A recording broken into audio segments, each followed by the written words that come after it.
Taste the Daily. Nilgiri மாவட்டம் கூடலூர் தொகுதி பிரச்சினை குறித்து கவனத்திற்கு கொண்டு வருவதற்காக பலமுறை தொலைபேசியில் முயன்றும் ஆட்சியர் அலட்சியப்படுத்தியதாக அதிமுக எம்எல்ஏ பொன் ஜெயசீலன் குற்றம் சாட்டியுள்ளார். உதகை தமிழகம் அரசு விருந்தினர் மாளிகையில் நடந்த மாவட்ட அளவிலான வளர்ச்சி ஒருங்கிணைப்பு குழு கூட்டத்தில் பங்கேற்பதற்காக வருகை புரிந்த அவர் செய்தியாளர்களை சந்தித்தார். அப்போது கூடலூர் பந்தலூர் பகுதிகளில் நடைபெறும் மனித விலங்கு மோதல் வளர்ச்சிப் பணிகள் நடைபெறாதது குறித்து கவனத்திற்கு கொண்டு வருவதற்காக பலமுறை தொலைபேசியில் அழைத்தும் ஆட்சியர் அலட்சியப்படுத்தியதாக தெரிவித்த அவர், மக்களால் தேர்ந்தெடுக்கப்பட்ட சட்டமன்ற உறுப்பினருக்கே பதில் தராத அவர் மக்கள் நலனில் எவ்வாறு பணியாற்றுவார் என்றும் கேள்வி எழுப்பினார்.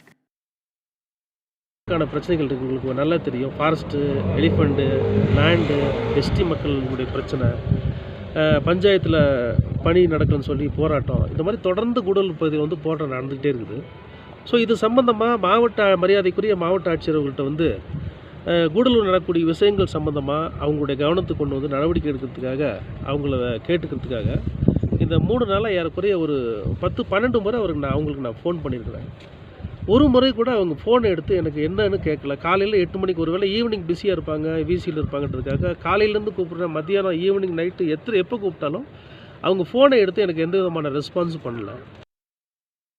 சென்னை பல்கலைக்கழகத்தை சினிமா ஷூட்டிங் ஸ்பாட்டாக மாற்றியதுதான் விடியா ஸ்டாலின் ஆட்சியின் சாதனையா என பொதுமக்கள் கேள்வி எழுப்புகின்றனர்.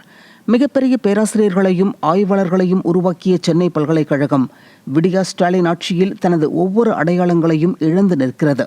தற்போது பல்கலைக்கழகத்தினுடைய முக்கிய அரங்கமாக இருக்கக்கூடிய செனட் அரங்கம் சினிமா ஷூட்டிங்கிற்காக நாள்தோறும் வாடகைக்கு விடப்படுவதால் தங்கள் படிப்பு பாதிக்கப்படுவதாக மாணவர்கள் வேதனை தெரிவிக்கின்றனர். விடியா ஸ்டாலின் அரசின் உயர்கல்வித்துறையின் இந்த அட்டூழியத்தால் பேராசிரியர்களும் மாணவர்களும் சொல்ல முடியாத துயரத்திற்கு ஆட்பட்டு இருப்பதாக வேதனை தெரிவிக்கின்றனர். செங்கல்பட்டு மாவட்டம் மாமண்டூரில் அரசு சொகுசு பேருந்து சாலையோரம் நின்றிருந்த வேன் மீது மோதிய விபத்தில் 10 பயணிகள் காயமடைந்தனர். கிளம்பாக்கம் பேருந்து நிலையத்திலிருந்து நாகர்கோவில் நோக்கி புறப்பட்ட அரசு சொகுசு பேருந்து மாமண்டூர் பகுதியில் சென்று கொண்டிருந்தது. அப்போது முன்னால் சென்ற லாரி திடீரென திரும்பியதால் அரசு பேருந்து ஓட்டுநர் பிரேக் பிடித்துள்ளார். இருப்பினும் கட்டுப்பாட்டை இழந்த அரசு பேருந்து சாலையோரம் நின்றிருந்த வேன் மீது மோதியதில் பயணிகள் 10 பேர் காயமடைந்தனர்.